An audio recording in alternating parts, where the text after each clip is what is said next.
Alright, today we're going to make a Batmobile. This is more the old school Batmobile than the new one. And what we're going to do is we're going to need the pattern that is below this video. You're going to cut out, this is the body piece. There's a body and a side. So you're going to need those two cut out. First thing we're going to do is I've got a piece of 3/4 inch maple here. And this is the soft maple, not the hard maple. It's better color as far as I'm concerned, and really gives a really nice look. I like the contrast. We're going to use oak for the outside. You'll see that in here in just a few minutes. So all we're doing here is just nicely tracing this pattern out, dealing with the fact that I got a fan blowing the pattern here. Don't let go.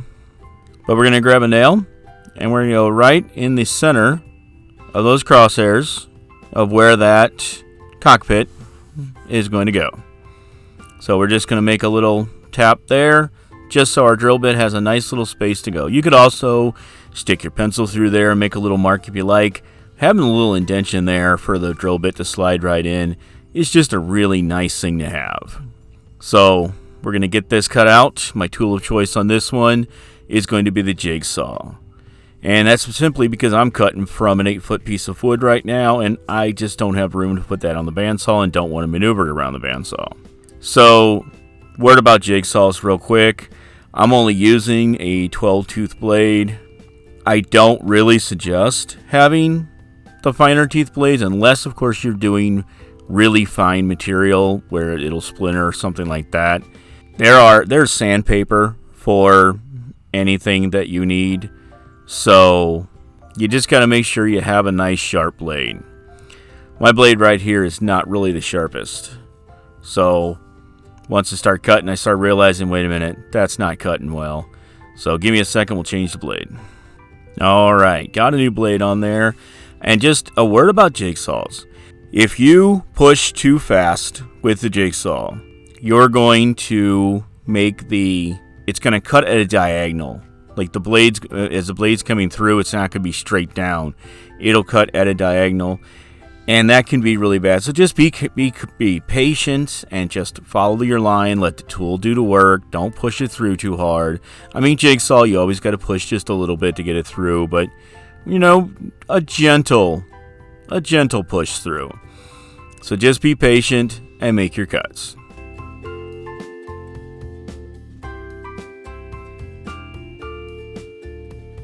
Alright, got that piece cut out. Let's go for the next one. Alright, here we have the side piece, which again has been cut out on from the pattern below. And I've got a 1/2 inch piece of oak. It's 1/2 inch wide. And we're just going to trace this piece out. And you're going to need 2 of these, one for each side. And you know, a word about tracing those through. You could use a contact cement on the board if you like. And, you know, that would give you, a full contact. You could just, cut right along the paper line. I don't like doing that. I'm not a big fan of aerosols. I try to be more environmentally friendly. So, I like to just hold it there and trace. It's not a big deal. Alright, so what we're doing here, right, is we're flipping it over. There's going to be 3 holes that you drill in the back that are on the pattern. They're 3/8 holes. To kind of give that look of those burners in the back, or I'm sure there's a technical term for them, but I'm not a car guy. I guess it's more like a jet engine when it comes to the Batmobile, because the Batmobile is one of the coolest vehicles around. But anyway, so what we're doing is we're making those pattern pieces, and we're going to make them back to back. All we're doing is leaving just enough room between them to account for the bandsaw blade. And I hadn't marked off where those holes go, so I'm putting that pattern up, marking where those holes go. This is a really simple thing. There's not a whole lot of measuring in this one. Just simply take the pattern, trace it out, mark the stuff, and cut it. Alright, I'm going to use the jigsaw for this one as well. And just, like I said, be patient and just get it cut out. We are going to cut the entire thing out. We're not going to cut down that center line yet. We're just going to cut straight out, straight across, and it'll look like one weird piece, but we're going to drill those holes, and then we'll separate it out on the bandsaw. And again, you could do that on a jigsaw or something. Just leave a little extra room. If you want the burners or the holes to be a little more pronounced, you could use a little bit bigger drill bit there. The 3/8, I think, it's that nice spot between aesthetic and sturdiness. Because, at the end of the day, this is a child's toy, and, kids are going to play with it. So you want to make it nice and sturdy.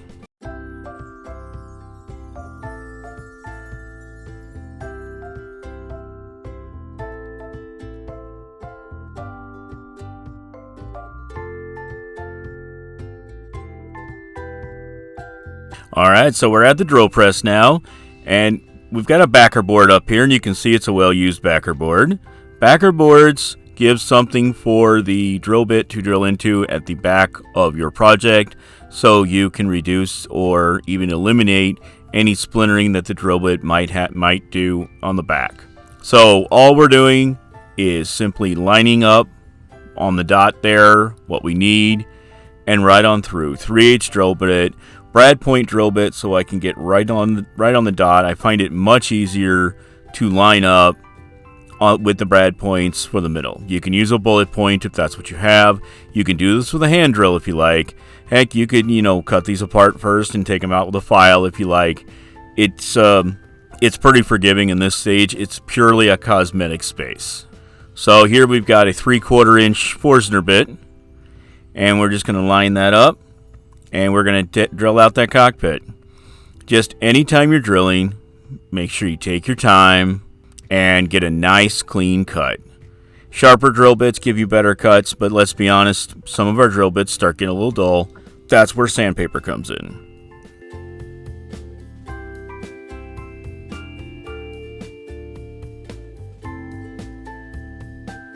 Alright, moving over to the bandsaw here. Some high-tech dust removal right there, just blowing on it. We're going to cut these two things apart, and we should have two matched sides. If they don't match, now's be your time to take the smaller one, trace it out on the bigger one, and make them match a little better if you like. If you didn't get it exactly right, it's okay. Just make them match. It'll be okay. It's still going to look really good. Unless you're really far off the pattern, I really wouldn't worry about it. Alright, we're going to get all these sanded up. I'm going to start with the body. I just like starting with the bigger pieces first for whatever reason. No real reason. So we're using a 220 grit sandpaper on both the belt, my hand sander, and my hand sanding. 220 is the only grit of sandpaper I use. I have some, I think it's 80 grit laying around if I need something really, really taken down fast. I never use it. 220 is my go-to for everything. I don't like to switch belts. I don't really think it's that necessary. If you're that far off where you got to sand it down that fast or that much, just take it back to the saw and do it right there. So we're going to get this sanded up. Surfaces first. Get that bottom kind of sanded. Don't spend too much time on the bottom. Just kind of smooth out if there's if there's something down there that needs to be smoothed out. But remember, after we put this together, we're going to have to sand it again and make sure that bottom's all nice and pretty. So just back and forth on the belt sander, and again, you can do this by hand if you like, but if you have a power tool, no sense in not using it. That's our belt cleaning stick. If you've watched any other videos, you've seen that before. Little chunk of rubber that helps extend the life of your belts. It gets all those sand particles, or I shouldn't say sand particles, sawdust particles out of the belt. Makes it last a lot longer. Do highly recommend. So just rock back and forth on this. When you're doing curves and you're trying to sand curves, especially on the belt sander, don't let it sit in one spot because that belt sander will just eat right through it. Just keep it moving right along that curve and you'll get something nice and smooth out of it.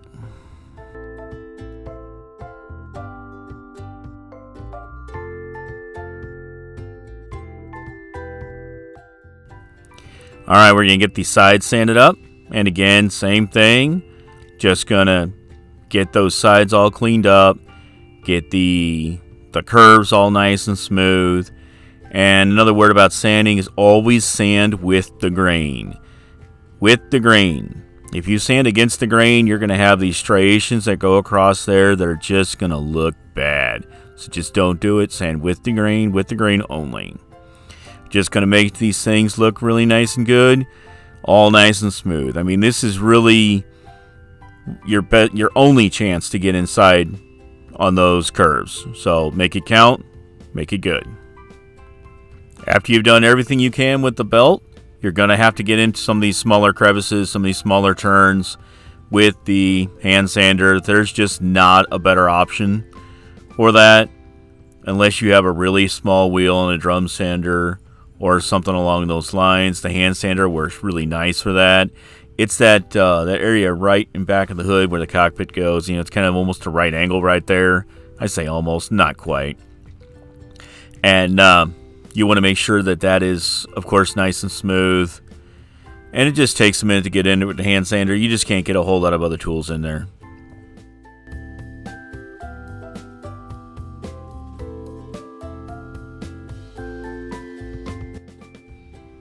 And same way with the sides.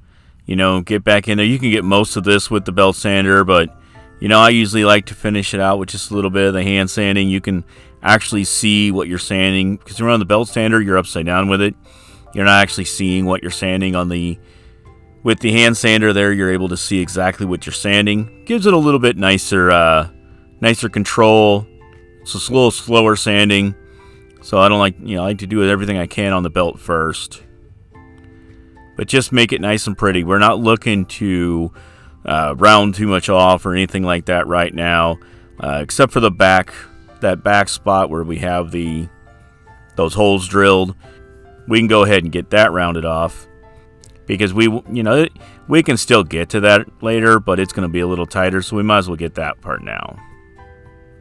Now we've got the inside of those notches to sand.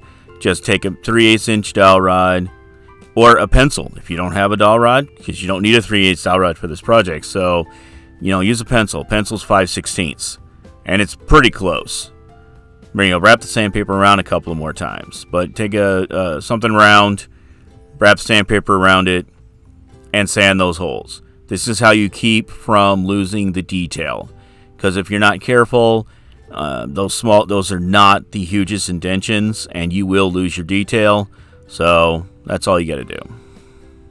Be sure to check your work. If you see anything else that needs to be sanded, go back and get it. Don't be like, oh yeah, I've already done the hand sanding. Now, if you see something that needs to be sanded, get it sanded, because once this thing is together, it's not easy to get in there.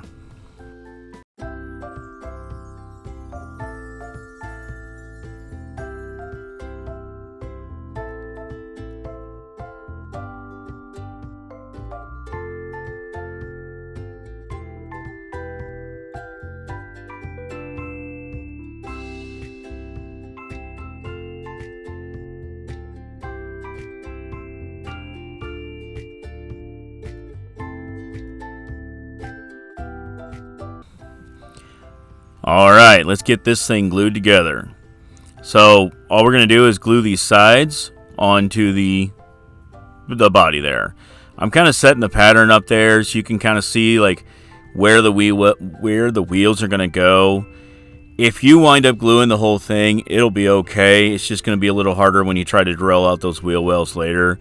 So my suggestion is just come around the outside of that.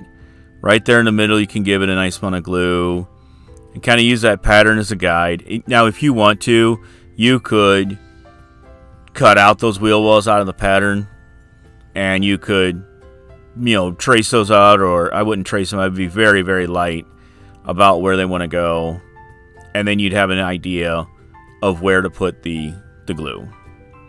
It's as long as you have a decent amount of glue there and it holds together nicely, that's really what's going to matter. Now right here, I'm like, oh yeah, I should put some glue up there, a little bit extra.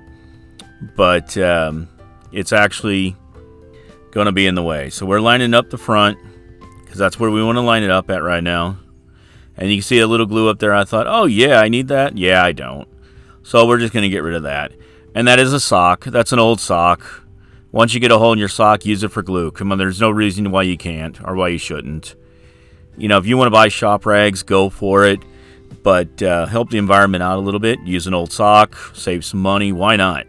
Absolutely no reason why not. Now make sure you're putting the glue on the right side. Right here, if you notice, I'm putting the glue on the wrong side. Look at me go. And then I'm like, oh yeah, wait a minute. That doesn't work, so now I got to take the glue back off. Then it's back over to the sander for a second to get that nice and smooth again. Alright, so now I've got it on the right side. Look at me go, right? And you guys thought I was a professional. I mean, everybody makes mistakes, guys. I leave that in there to let you know that everybody makes mistakes. Don't feel bad about your mistakes. It's fine. There is nothing that is done in life that doesn't have a few mistakes in it. So this is what we're looking for. We're going to line it up in the front, but we're going to pay attention to how that back lines up. Because if for some reason you were a little off when you're cut, or you sanded a little more here and there when you're sanding pieces down, you know, it's going to matter. And that back is the front can be fixed with a sander. If you've got the front off a little bit, you can sand that front a little bit longer and make it all nice and pretty. But the back's a little harder to match up. So make sure it's all matched up by the back. Get it clamped good. And you can never have too many clamps. If you think it needs a clamp, put a clamp on it. These 2 clamps right here would probably be more than enough. But I have clamps. It takes like 3 seconds to throw a few more on. And I like these little pinch clamps. These are nice for me, especially on smaller projects like this. They really work nice. Alright, glue is set. And we're just going to put the pattern right on top of there so we can mark where the wheels go. So just quick little tap with the hammer. Boom. Right on the crosshairs with just a nail. Just doesn't even matter what kind of nail. Just, you know, give it a little tap. And that way you've got 2 nice indentions where the drill bit needs to go to drill the wheels. This has a little bit more complicated drilling for the wheels. It's a 3-step process. So the first thing we're going to do is I've got a 1/8 inch bit here. And this is just to mark so that the other side comes out exactly right. Because we're giving this wheel wells. So those tires are recessed. And we need to make sure that they are going to be in the same spot on both sides. This is the easiest way to do it. I do recommend a drill press for this. You do need a very straight hole through. So you can do it by hand, just by golly be straight. Alright, so this is why you need that hole. So you're going to take that as a guide. This is a 1 3/8 inch Forstner bit. And we're just going to come in here. And I tried really hard to get that angle down at a grill angle. I'm kind of proud of this camera angle. It looks really cool. So what we're doing is we're just going through that first 1/2 inch. Going to bring it up. You can see there's just a little bit of wood left there. And so we're going to take that back down and make a nice clean hole. So that's why we only went around the wheel well with the glue. So that part just pops right out. If you did glue it, it'll be a little harder to drill it out. I mean, it'll still work because the drill bit is flat. It'll just take just a little extra second. But if you don't glue it there, then that wood just pops right off and all is right in the world. Now, what's nice about having 2 different woods here is I can see exactly where that's supposed to be. You can use all the same wood if you like, especially if you're going to paint it or decorate it. But just make sure you're going through only that 1/2 inch layer of wood. Alright, next up, we've switched to a bullet point bit. This is a 5/16. And I switched to the bullet point because it's easier to center into that hole. So, because it's got that tapered bit, that tapered front, which will set nicely into that hole. And it's too hard to put a backer board in there, so just drill nice and slowly through. Bullet points don't usually splinter that much, so you should be in pretty good shape.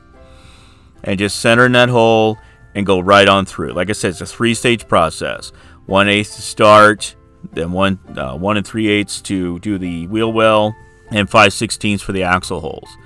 My axles are always 1/4 inch. Alright, so now we're going to get this all sanded up. And we're going to start with making the bottom nice and flat, nice and pretty. You know, you can be really careful gluing up and it can look really good, but even if it looks really good, just hit it with a little bit of sandpaper to get any, make it all nice and pretty. That's what we're looking for. Now is also where we're going to round everything off nicely. This is a Batmobile. Batmobile is not a real harsh car. You want some nice rounded edges in there. So we're going to get any surface that you still need done. Sometimes on the drill press you're on, you get on a piece of dust or something that, imprints in the wood or anything like that, but get it all nice and pretty. Also like to relieve the outsides of the hole so it's all nice and smooth and rounded in, so it's not like a jagged edge.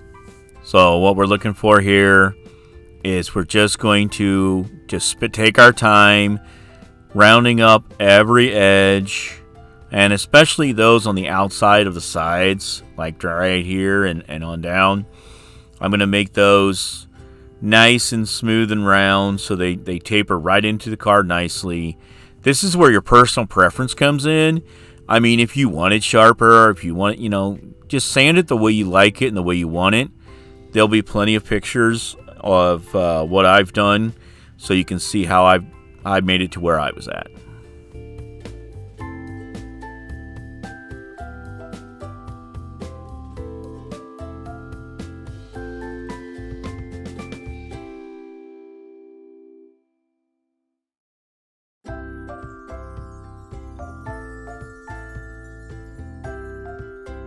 Alright, so make sure you get inside those wheel wells, and there is nothing better or no other way to get in there than just getting a piece of hand sandpaper and getting in there. So there's not a better option. This is also the time if you need to clean up the hole where the axle goes in. Now you do that, just roll that sandpaper up a little bit, shove in that hole a little bit. You're not looking to get the inside of the hole. It's that edge. So there's, if there's a splinter or if it's just not as smooth as you'd like it to be, now's the time. And it's going to be covered completely by the wheel. This is just my little, got to be a perfectionist thing. The little details that I have to do them, or they just, I'm just not happy with it.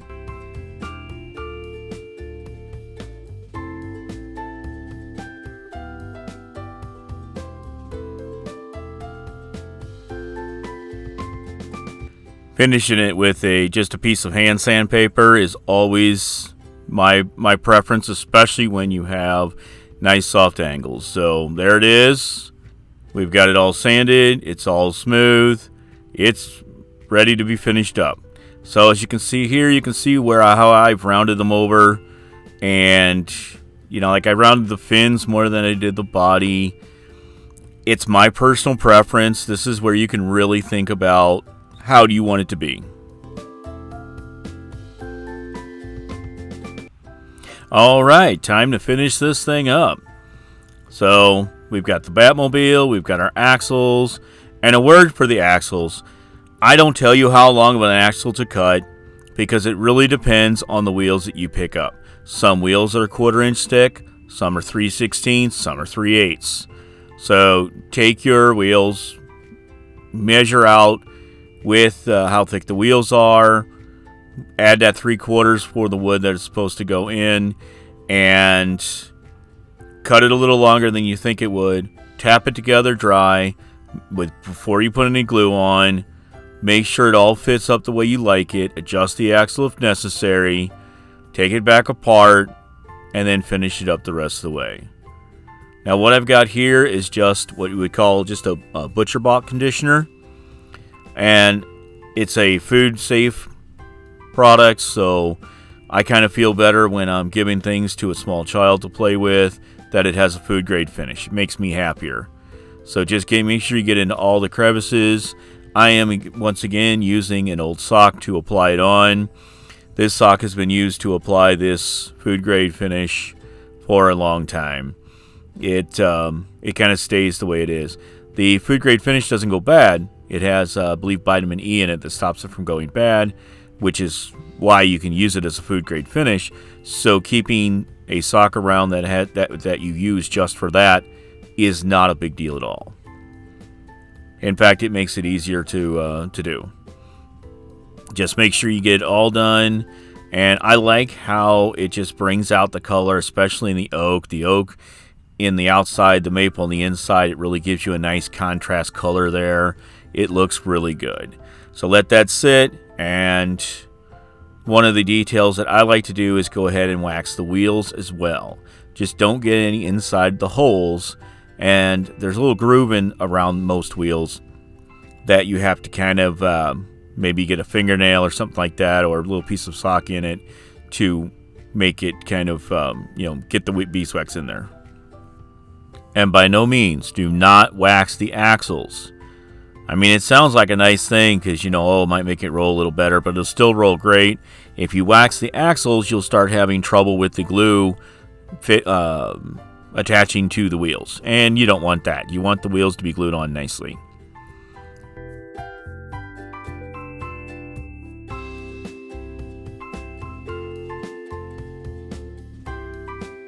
So come back with just a dry sock, dry cloth, old t-shirt, anything like that. Wipe off the extra. And I say wipe off the extra, I mean, there's only so much of it you can actually wipe off. It'll still feel like there's a little bit of a film on it. That's great. That's going to soak in about 24 hours, and it'll be great. It'll be everything you ever wanted it to be. Just after you get it done, let it sit overnight, and you're ready to rock and roll. But get in all those crevices, get the body, get the wheel wiped off, all that good stuff. And then wipe your hands off before you start with the glue, or else you're just going to, you have to run the risk of getting some wax where the glue is supposed to set and things like that. So just make sure you wipe your hands off in between working with the beeswax or the mineral oil or whatever it is you want to work with before you grab those axles.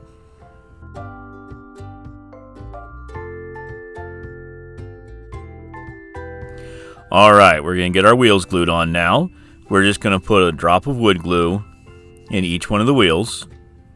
We're going to take a nail and smear it around the inside of the hole. And then we're going to take rag or old sock or something like that. We have a sock that we use for... No, I think we actually have a old dinner napkin that my wife was going to throw away. Why not? It works. We're just wiping glue away. So we're going to wipe the excess glue away. You can see a little bit on the outside of the wheels. We're going to get that off of there. And it comes off really nicely because, remember, we waxed the wheels first. So they come off really nice and clean.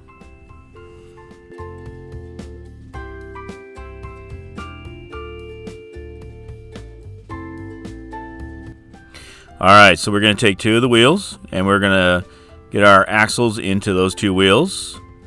And we're just going to use my little handmade hammer, which is literally, guys, a block of 3/4 wood that I put a 3/8 dowel rod in and made myself a little hammer. I have other hammers. It doesn't matter what you use.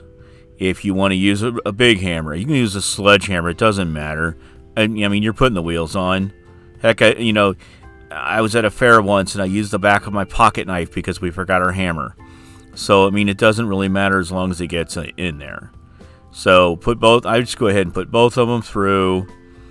And you do need to work, you've got like 20 minutes to work because the glue sets up in about 20 minutes. Especially since we're inside on this one. We're not out on some hot day or anything like that.